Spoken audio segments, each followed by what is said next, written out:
The great hall of the Galactic Concordance shone with soft blue light. Tall crystal pillars rose from the floor to the high ceiling. Each pillar glowed gently, changing colors like slow water. The air smelled clean and cold, like metal after rain. Thousands of beings from hundreds of worlds sat in curved rows. They watched, listened, and waited. Ambassador Lyra Voss stood at the center platform. She belonged to the Caliph Dominion. Her people were tall, almost 8 feet high, with skin like clear quartz that flashed soft inner light.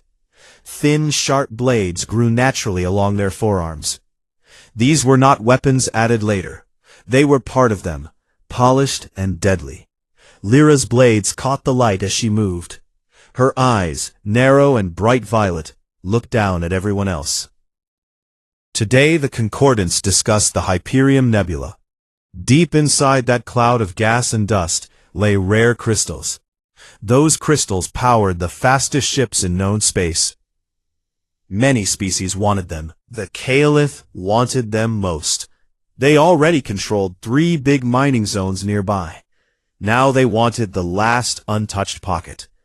Lyra raised one long hand. The hall became quiet. "We speak today of rights," she said. Her voice sounded like glass breaking in slow motion. "The Hyperion Nebula belongs to those strong enough to hold it. The Caliph have guarded its borders for 3 centuries. We have lost ships and lives keeping pirates away. We claim full mining rights. No one else has earned a share." Many in the audience nodded. The Caliph were feared. Their fleet was large. Their soldiers never backed down. Few wanted to argue with them openly. Then the side doors opened. A small group walked in. 5 humans. They wore plain gray suits. No bright colors. No shining armor. No visible weapons. At the front walked a man named Elias Kane. He was not tall. His hair was short and dark. His face looked calm, almost tired. He carried a small data tablet under one arm.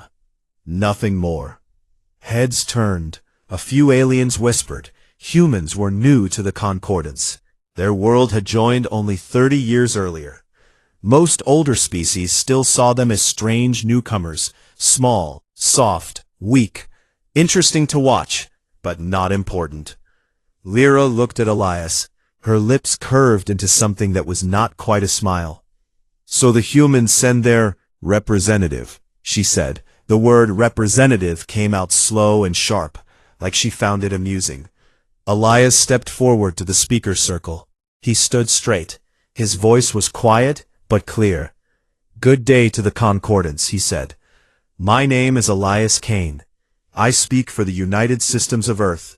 We also have interest in the Hyperion Nebula. Not to take it all, to share it. Joint mining would help every species here. Our data shows." Lyra made a short, sharp sound. It was the Caliph version of laughter. The sound echoed off the crystal walls like breaking ice.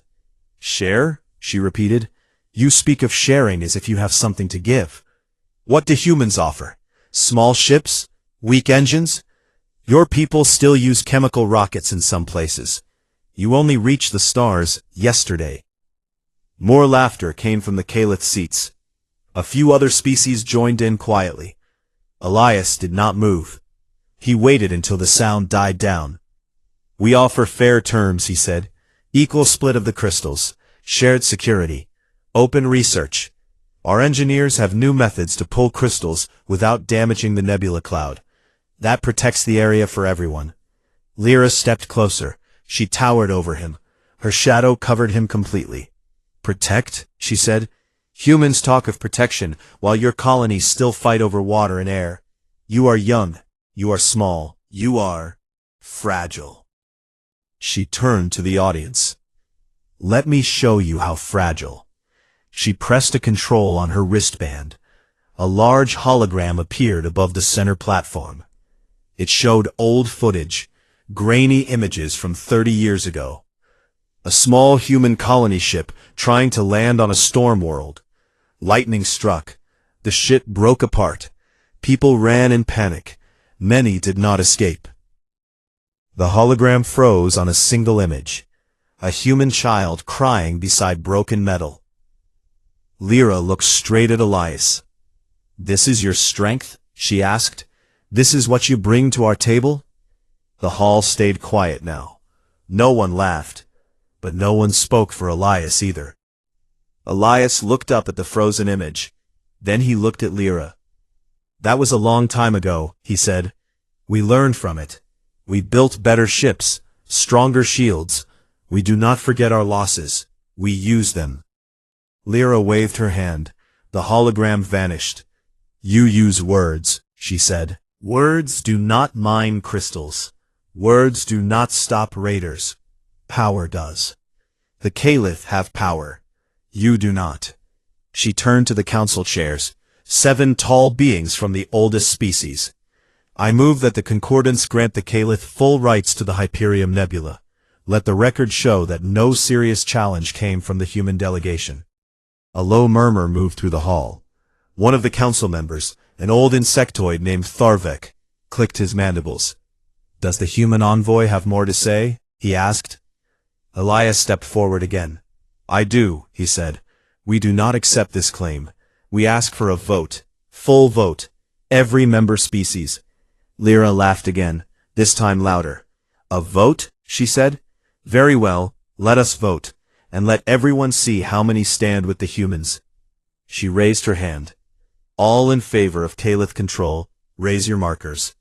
Hundreds of lights appeared on the voting panels. The Caliph side glowed bright. Many others joined them. Elias watched the lights. His face did not change. When the count finished, the result showed clear. 78% for Caliph control, 12% against, the rest abstained. Lyra looked down at Elias. "The Concordance has spoken," she said. "You may leave now. Take your small words with you." Elias did not move right away. "Before we go," he said quietly, "I want to say one thing more. Not as a threat, just as fact." He looked straight into Lyra's violet eyes. "Never assume you know what a human will do when they have nothing left to lose." For a moment, the hall felt colder. Lyra stared at him. Then she smiled, slow and sharp. "You speak like a child warning about monsters under the bed," she said. "There are no monsters here, human. Only reality. And reality belongs to the strong." She turned away. "Session closed," she announced. The delegates began to stand and leave. Voices rose in many languages. Footsteps echoed. Elias stayed where he was for a few seconds longer. Then he turned and walked toward the exit with the other humans. Behind him, Lyra watched. She spoke low to one of her aides. "Keep eyes on that one," she said. "The quiet ones sometimes think they are clever." The aide nodded. Lyra smiled again. "He is only human," she said. "What can one human do?" She walked away, her blades catching the light once more. Outside the hall, Elias stopped in a quiet corridor. He looked at his data tablet. No new messages, no instructions from Earth, just silence. He pressed a small button under his sleeve. A faint click sounded, too quiet for anyone else to hear. Then he put the tablet away. He started walking again. His steps were calm, normal, human, for now. The next 3 days passed like a slow storm building over the horizon. The negotiation chamber stayed the same. Bright crystal walls, soft blue light, long curved tables, but the air felt heavier each morning. Delegates arrived earlier. They spoke in lower voices. Eyes moved more often toward the human section. Elias Kane sat in the same chair every day. He wore the same gray suit. His data tablet rested on the table in front of him. He did not fidget. He did not raise his voice. He answered questions clearly and waited for his turn to speak. Lyra Voss sat higher up. Her chair looked like a throne carved from dark crystal. Her honor blades rested on the arms of the chair. They caught the light every time she moved. She spoke often. Her words cut sharp and fast. On the first day after the vote, Lyra opened the session herself. "We begin with facts," she said. "The concordance already decided. The Hyperion Nebula is under Caliph protection. We will mine it alone. Any claim by others is noise." She looked straight at Elias. "Does the human still wish to make noise?" Elias stood slowly. "We do not accept the vote as final," he said. "The rules allow new evidence. We have new evidence." He touched his tablet. A hologram rose above the center table. It showed maps of the nebula. Red lines marked old Caliph mining zones. Blue lines showed human survey pads from the last 10 years. Green dots marked safe extraction points that would not harm the nebula's balance. "Our method uses smaller drills," Elias explained. "Less waste, less damage to the cloud. The crystals stay pure. Everyone gets more in the end." Lyra watched the hologram for a moment. Then she pressed a control. Her own hologram appeared beside his. Bigger, brighter, full of sharp red arrows. "Your maps are old," she said. "Our ships already guard those zones. Your drills are toys. Caliph machines take what we need in days. Your method would take years." She waved her hand. Elias's hologram shrank until it looked small and pale next to hers. "Words and pictures change nothing," she said. "Power decides." Many delegates nodded again. Some looked uncomfortable, but no one spoke against her. Elias sat down without argument. The second day was worse. Lyra brought witnesses. 3 Caliph captains stood in full armor. Each told stories of battles against pirates in the nebula. They spoke of lost ships, dead crew, how only Caliph's strength kept the area safe. After the last captain finished, Lyra turned to Elias. "Your people have no such stories," she said. "You hide behind words. You send probes. You watch from far away. You never bleed for what you want." Elias stood again. "We bleed," he said quietly. "We just do not brag about it." He called up another hologram. This one showed a list. Names, dates, ships. Human ships lost in deep space over the last 30 years. Freighters hit by raiders. Explorers caught in solar flares. Colonies attacked while Earth was still building its first real fleet. "These are our stories," Elias said. "We remember every name. We do not forget." The hall stayed silent for a long moment. Lyra broke the silence with a short laugh. "Memories do not mine crystals," she said. "Sit down, human." Elias sat. That evening, after the session ended, Lyra walked the private corridors with 2 of her guards. She stopped when she saw Elias alone near a window. He stood looking out at the stars above Valor Prime. No one else was near. She walked closer. Her guards stayed back a few steps. "You are stubborn," she said. "Most species would have left by now." Elias turned to face her. "We stay until the talks end," he said. Lyra stepped closer. Her shadow covered his face. "You should leave," she said, "before we decide humans are no longer welcome here." Elias looked up at her. His eyes stayed calm. "We were invited," he said. "We follow the rules." Lyra smiled. It was not a friendly smile. "Rules change," she said, "especially when the weak refuse to understand their place." She leaned down until her face was close to his. "Go home, little human," she whispered. "Take your toys and your maps, before we take them from you." Elias did not step back. "You talk a lot about weakness," he said, "but you have not seen ours yet." Lyra straightened up. She laughed again, louder this time.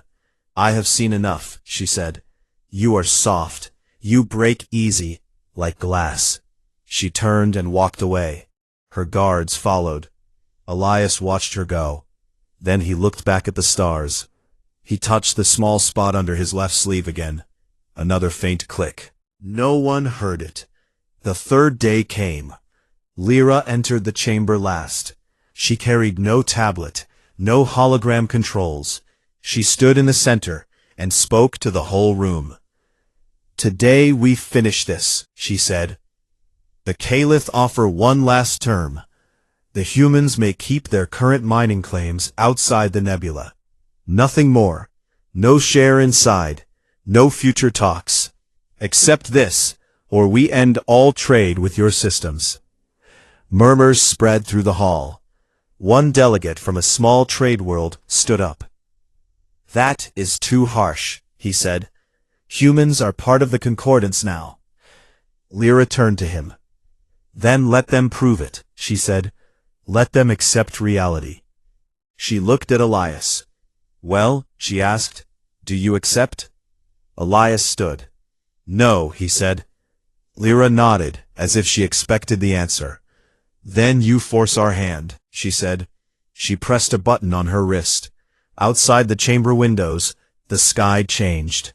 5 large Caliph warships appeared in low orbit. Their hulls gleamed black and silver. Gun ports opened slowly. The hall filled with worried voices. Lyra raised her voice above the noise.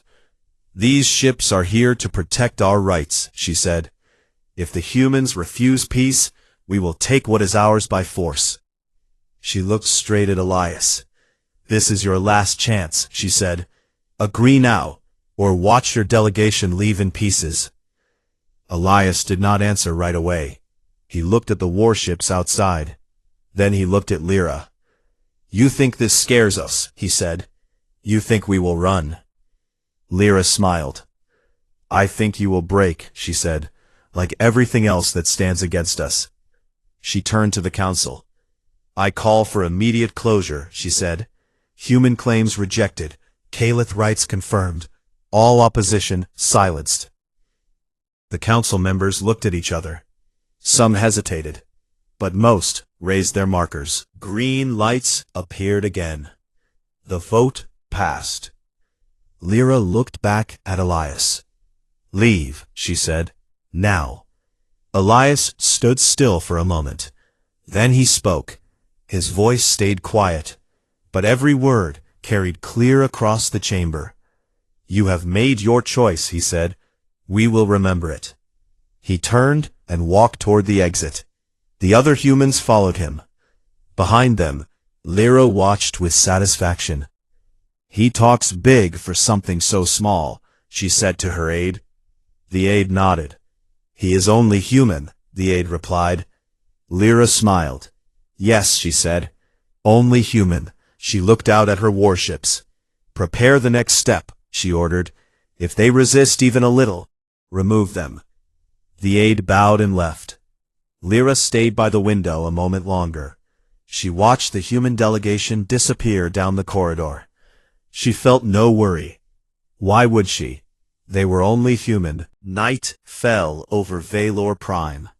The planet's twin moons hung low and pale in the black sky. Their light came through the tall windows of the Concordance guest quarters. Inside one small room, Elias Kane sat alone on the edge of a hard bed. The other humans from his team slept in nearby rooms. No one spoke much after the last session. Words felt heavy and useless now. Elias looked at his hands. They looked normal. Plain fingers, short nails, no scars anyone would notice. He turned them over slowly, like he was checking for something hidden under the skin. Outside, the Caliph warships still floated in orbit. Their running lights moved like slow red eyes. Every few minutes, a low hum rolled through the station walls. Engines testing power. Weapons warming up. Everyone felt it. Elias stood up. He walked to the small desk and opened his data tablet. No new messages from Earth. The relay delay was too long for fast answers. He did not expect any. This part was never meant to go through normal channels. He set the tablet down. Then he reached under his left sleeve. His fingers found the tiny raised spot on his inner forearm. It felt like a small hard bead under the skin. He pressed it once. Nothing happened that anyone could see. But inside, something woke up. A soft warmth spread from that spot. It moved up his arm, across his chest, down his legs. His heartbeat changed, not faster, deeper. Each beat felt heavier, like a drum inside a cave. He closed his eyes. Memories came. Not his own memories, older ones, voices from training rooms long gone. Voices that spoke in calm, flat tones. Rehed Hal is not a weapon you carry. It is a door you open. Once open, it stays open until the threat ends, or until you end. He had heard those words 23 years ago. A black room, no windows, only a single light above a metal chair. Men and women in plain clothes watched him.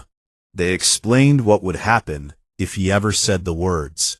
They explained what would happen if he did not.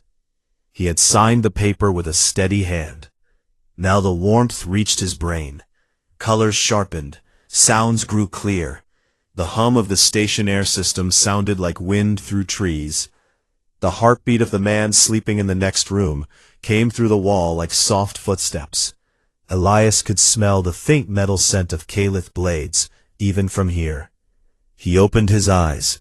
They glowed for a second, faint silver light, then returned to normal brown. He spoke one word, quiet, almost to himself. Rehed. The warmth turned hot, then burning. His muscles tightened. Bones shifted under the skin with small clicks. Not breaking, changing, growing denser, stronger. His shoulders widened a little. His neck thickened. Skin hardened in places like thin armor plates forming under the surface. Pain came. Sharp. Bright. He did not make a sound. The pain passed as fast as it came. He stood straighter now, taller by almost 2 inches. His gray suit stretched tight across his chest and arms. He flexed his fingers. They moved smooth and fast. Faster than before. He walked to the mirror on the wall. The face looking back was still his. Same short dark hair. Same calm eyes.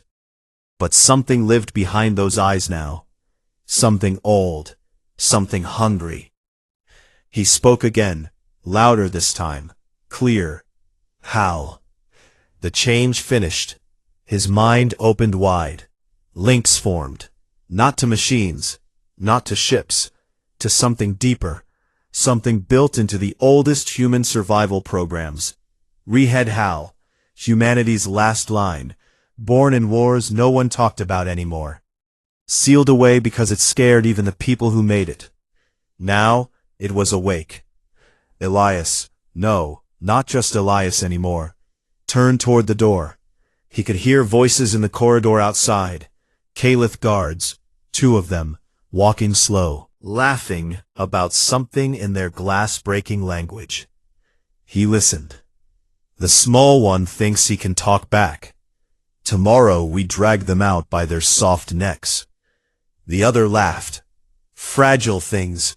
They break so easy. Elias waited. The guards passed the door.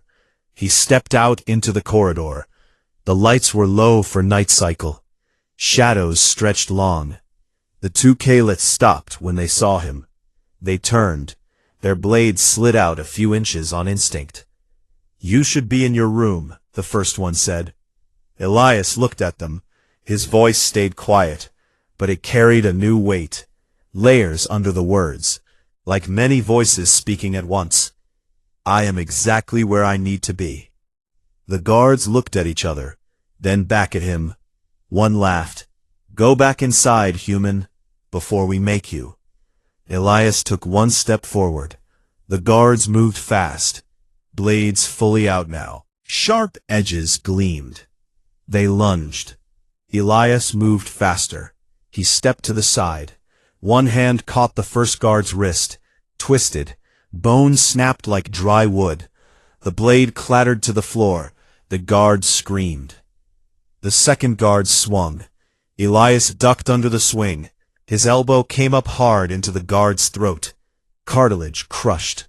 The guard dropped, choking. Elias stood over them, breathing steady. No sweat, no shake in his hands. He looked down. You should have stayed out of the way. He stepped over the bodies and kept walking. Alarms started, soft at first, then loud. Red lights flashed along the ceiling. Doors opened. More Caliph poured into the corridor. 8, 10, armed with long energy spears. They saw him. They charged. Elias met them. His body moved like it knew every move before it happened. He grabbed one spear, pulled the guard close, drove a knee into the chest plate. The guard flew back into the wall. Another came from the side. Elias caught the spear shaft, snapped it in half, drove the broken end through the guard's shoulder. The guard screamed and fell. He did not kill all of them. Not yet. He broke weapons, broke limbs, left them alive enough to crawl away, enough to spread fear. More came. He kept moving, down one corridor, then another, toward the main observation deck, the place with the big viewport, the place where Lyra would see him. The station shook. Outside, the warships adjusted position, their guns turned toward the station itself, not firing yet, waiting for orders. Inside the command balcony high above the main hall, Lyra Voss watched the security feeds. Small screens showed the corridors, showed the human moving. Fast. Too fast. Her violet eyes narrowed. "What is this?" she asked her aide. His blades trembled a little. He is fighting our guards, alone." Lyra leaned closer. "Impossible." On the screen, Elias grabbed a Caliph by the neck, lifted him off the ground with one hand, threw him into 3 others. All 4 crashed down in a heap. Lyra's lips pulled back. "Send more," she said. "All of them, now." The aide hesitated. "Ambassador, he is not normal." Lyra turned on him. "He is human," she snapped. "Nothing more. End him." The aide bowed and ran to give orders. Lyra looked back at the screen. Elias stopped in the middle of a wide hall. Bodies lay around him, some moving, some not. Blood, Caliph blood, bright green, smeared the floor. He looked up, straight into the camera. His eyes met Lyra's through the feed. The words came clear over every speaker in the station. "You were warned." Lyra felt something cold move in her chest. For the first time, she shook it off. "Bring the heavy units," she ordered, "and prepare my personal guard." She turned away from the screen. "He is still only human," she said, but her voice sounded smaller now. Outside, Elias kept walking, toward the observation deck, toward her. The thing inside him, Rehed Hal, whispered one promise. The station alarm screamed without pause. Red lights flashed in every corridor. Metal doors slammed shut in sections, trying to trap the intruder. They did not work. Elias moved through the locked doors like they were paper. One hand pressed flat against the steel. A short push.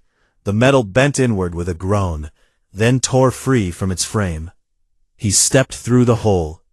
Caliph heavy units waited on the other side. 12 of them. Full battle armor. Thick plates covered their chests and legs. Long energy spears glowed blue at the tips. Behind them stood 2 heavy auto turrets, round machines on tracks, barrels spinning up with a high whine. The lead officer raised his spear. "Stop now, human, or die." Elias looked at them. His face stayed calm, but his eyes burned with steady silver light. He answered in a voice that rolled like distant thunder. "I stopped pretending hours ago." The officer gave the signal. Spears thrust forward. Blue energy arcs jumped from the tips. Elias moved. He slid left. The first spear missed by inches. His hand caught the shaft. He pulled hard. The officer stumbled forward. Elias drove an open palm into the helmet. The faceplate cracked. The officer dropped without a sound. The others fired. Energy bolts lit the corridor bright. Elias rolled under the shots. He came up inside their line. His fists moved in short, sharp bursts. One guard's arm snapped at the elbow. Another's knee bent backward with a wet crack. Armor plates crumpled like tin under his strikes. The turrets opened fire. Heavy rounds chewed the floor where he had stood a second before. Elias jumped. His legs pushed him high, higher than any human should jump. He landed on the first turret. Fingers dug into the metal casing. He ripped the top open. Wires sparked. The gun went silent. The second turret turned toward him. Too slow. Elias dropped down, grabbed the base, and flipped it over. Tracks spun uselessly in the air. The remaining guards backed up. Fear showed in their wide violet eyes. One whispered, "What is he?" Elias stepped forward. "I am what happens when you push too far." He did not chase them. He walked past. They let him go. Some dropped their weapons. Others ran. He reached the main lift to the observation deck. The doors were sealed. Thick blast plating. Elias placed both hands on the center seam. Muscles in his arms swelled for a moment. Veins stood out dark under the skin. He pulled. Metal screamed. The doors tore apart like wet cloth. Sparks flew. He stepped into the lift shaft and climbed the cable hand over hand. Fast, smooth. Above, on the command balcony, Lyra Voss watched every screen. Her aides stood frozen around her. One tried to speak. "Ambassador, we should evacuate." Lyra's blades slid out fully. They clicked against each other. "No," she said. "We end this here." She turned to her personal guard, 6 of the best. Each wore black armor edged in gold. Their blades were longer, sharper. "Form a line at the deck entrance," she ordered. "When he arrives, cut him down." The guards moved into position. They stood, shoulder to shoulder, spears ready. Lyra stayed at the viewport. She looked out at her fleet. 5 warships still held formation. Their main guns pointed at the station. She opened a channel. "Fleet Command," she said. "Target the human delegation quarters. If he reaches me, fire on my mark. Destroy everything." A voice answered from the lead ship. "Understood. Standing by." Lyra closed the channel. She turned back to the screens. The lift arrived. The doors, already broken, fell inward with a crash. Elias stepped out. The guards charged as one. Blades slashed in perfect arcs. Energy fields hummed around the edges. Elias met the first blade with his bare forearm. The energy edge bit into his skin. Smoke rose, but the cut stopped halfway. His arm hardened further. The blade stuck. He twisted. The guard's weapon snapped. Elias grabbed the guard by the throat and threw him into the next 2. All 3 went down in a tangle. The others circled. They attacked from every side. Elias spun. His movements blurred. One guard lost an arm at the shoulder. Another took a kick to the chest. Armor caved in, ribs broke. A third tried to stab from behind. Elias reached back without looking, caught the wrist, and pulled. The guard flew over his shoulder and slammed into the wall. In seconds, the 6 guards lay broken on the floor. Lyra stood alone now. She held her blades ready. Her skin glowed brighter with anger and fear mixed together. "You are no human," she said. Elias walked closer. Slow steps. "I am exactly human," he said. "This is what we hide, what we lock away. Because when we let it out, things like you die." Lyra laughed. The sound cracked. "Then come," she said. "Try." She lunged. Her blades moved faster than any normal eye could follow. Left, right, high, low. A storm of cuts. Elias blocked, parried, stepped inside her reach. His hand closed around one of her forearms. He squeezed. Bone cracked. Blade dropped. Lyra screamed. She swung the other blade at his neck. He caught it mid-swing, held it still, then bent it backward until it snapped off at the base. Lyra staggered back. She held her broken arm. Green blood dripped to the floor. "You cannot win," Elias said.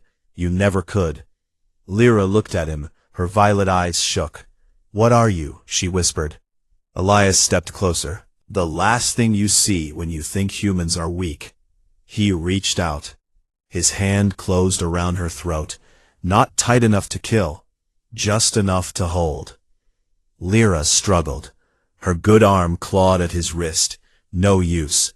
He lifted her off the ground. You wanted power, he said. Here it is. He carried her to the viewport. Outside, the warships waited. Elias looked at the fleet. Then he spoke. His voice broadcast to every ship, every speaker, every comm in the system. Leave now, or I finish what you started.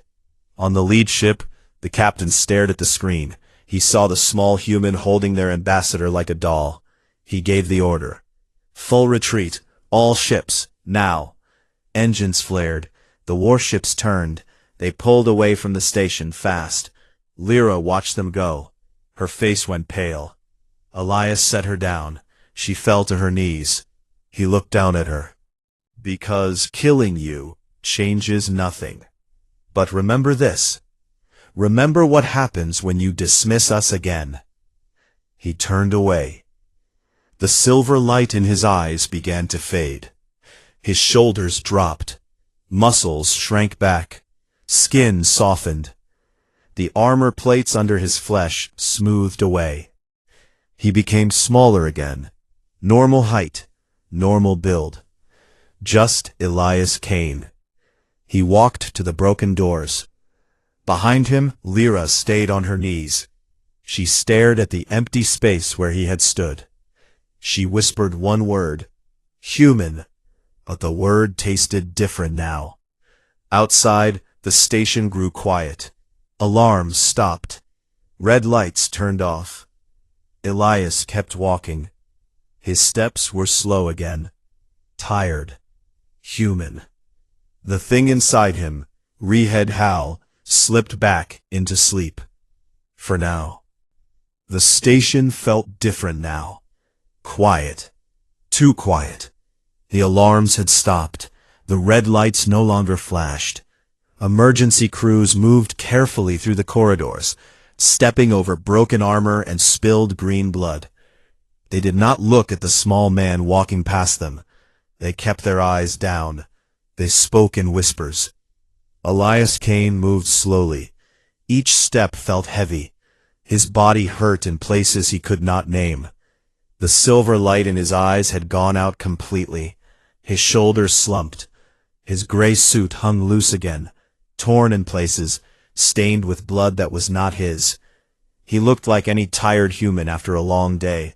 No one would guess what he had just done. He reached the main observation deck. The big viewport showed the black of space. The Calith warships were gone. Only faint engine trails remained, stretching away like thin white scars. They had run, fast, without a fight. Lyra Voss still knelt on the floor near the center of the deck. Her broken arm hung useless at her side. Green blood dripped slowly from a cut on her cheek.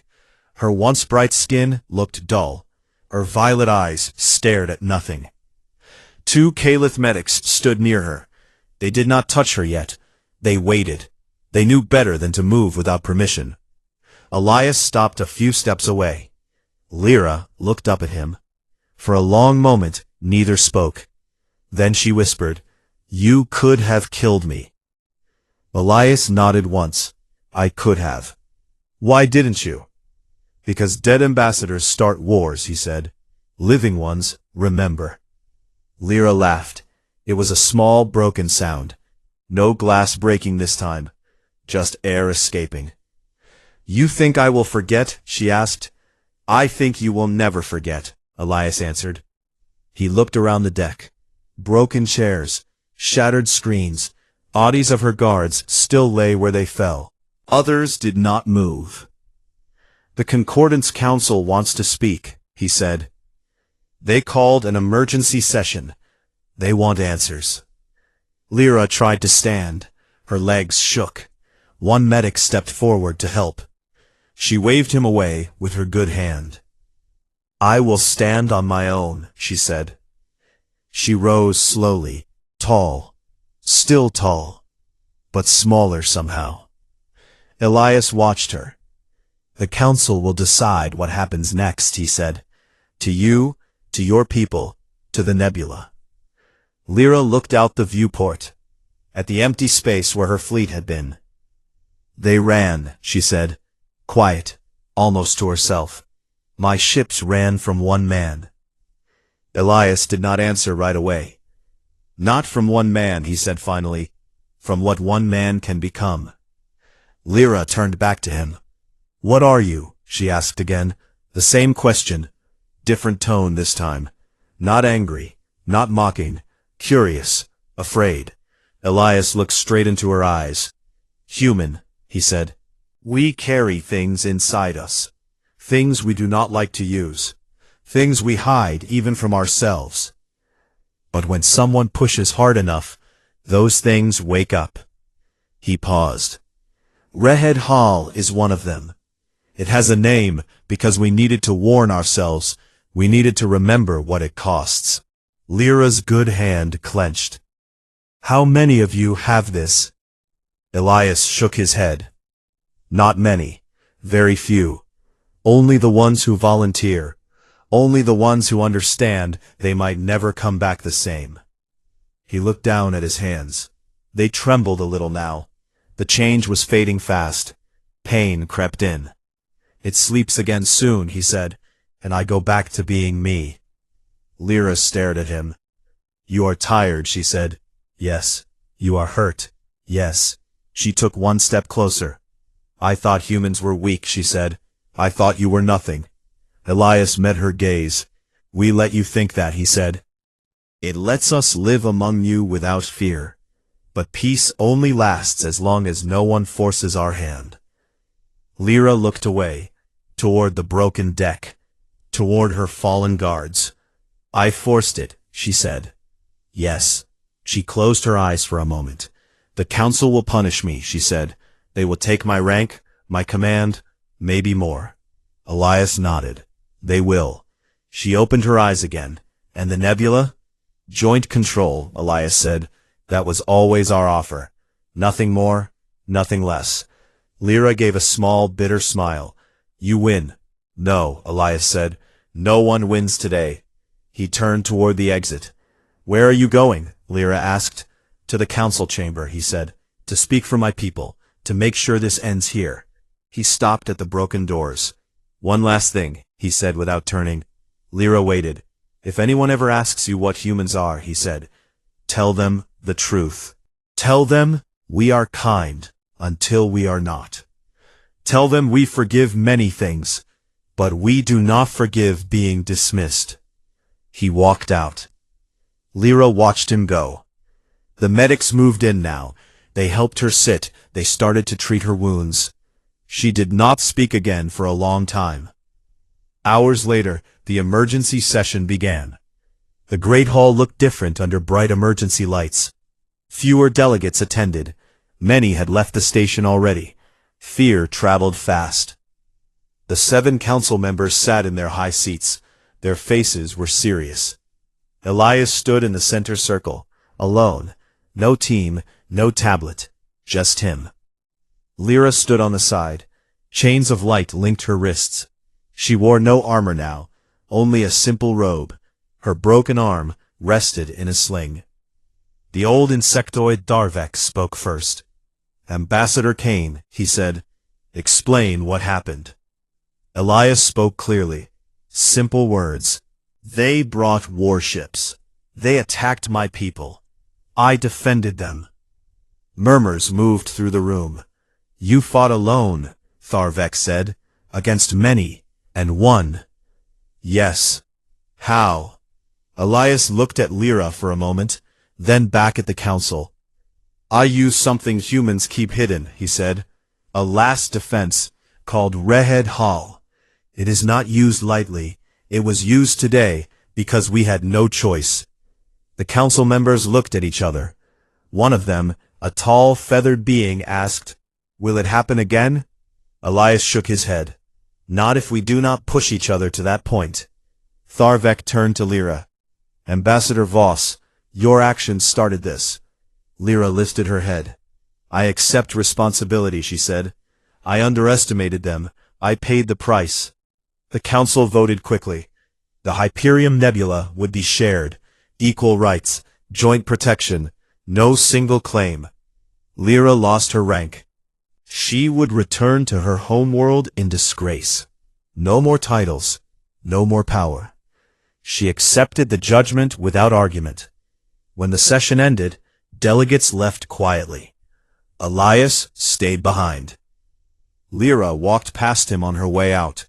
The light chains still glowed around her wrists. She stopped. She looked at him. I was wrong, she said, soft, honest. Elias nodded.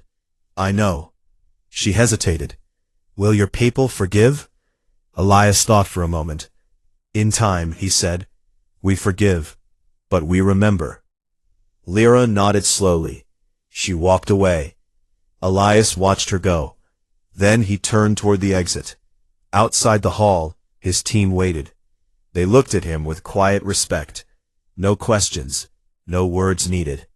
One of them handed him a water bottle. Elias drank slowly. His body ached. His mind felt heavy. But he was himself again. Just Elias. Just human. Somewhere deep inside, Rehed Hal slept once more. Silent, patient, waiting only for the next time someone thought merely human meant safe. The galaxy would not forget this day. Neither would the humans.